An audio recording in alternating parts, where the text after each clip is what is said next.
Welcome to Tax in Plain English. In this video, we're going to talk about installment payments for individuals. So for individuals like you and I, we look at this figure called net tax owing. It is calculated as your taxes payable minus your taxes withheld. There are two things you look at to see if an individual needs to pay installments in the current year.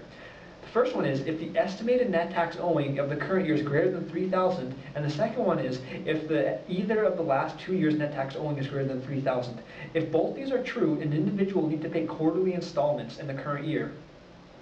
As far as calculating these go, individuals have three alternatives to see how they want to pay their installments. So let's take a look. For pretty much all of your installment problems, you'll have information about an individual's taxes payable and taxes withheld for 3 years. It might not always be the 3 years you see here, but it will always be 3 consecutive years. For alternative 1, we have quarterly payments based on the current year's estimated net tax owing. Note that it's an estimate because since it's the current year, we don't know what a taxpayer's actual net tax owing will be, so we just take a guess. And don't worry, the questions are usually pretty user-friendly and they won't actually need you to take a guess because they'll just tell you. Basically, what's happening here is the current year's estimated net tax owing will be allocated evenly to the 4 dates you see right here. And those 4 dates, March 15th, June 15th, September 15th, and December 15th, represent the deadline in which a taxpayer needs to pay their installments. You can think of alternative 2 as alternative 1's younger brother. Instead of using the current year's estimated net tax owing as a base to calculate installment payments, you're going to use the last year's net tax owing instead. It works almost the exact same way as alternative 1 in that the last year's net tax owing will be allocated evenly to the 4 dates you see right here. And when I say last year, for example, let's say a question gives you 3 years of information, 2012, 2013, and 2014. Last year means 2013. Alternative 3 has always had a special place in my heart.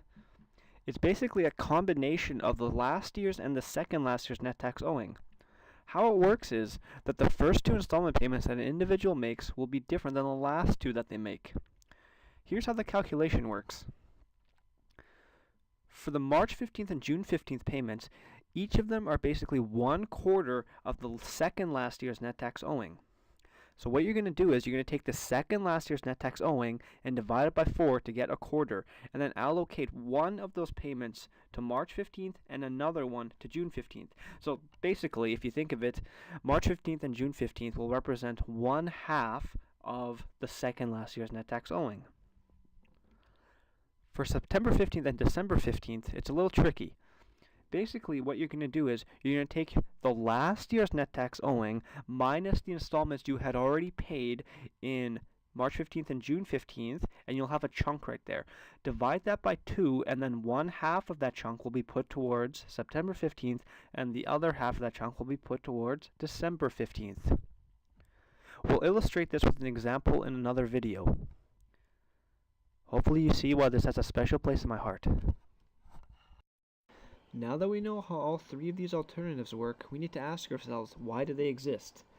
Well, the major reason that they exist is because individuals normally aren't able to calculate the required installment payments, so the CRA sends out quarterly installment reminders to taxpayers. These reminders show taxpayers the amount that needs to be paid and when they need to pay it by to avoid interest. Which alternative do you think the CRA prefers?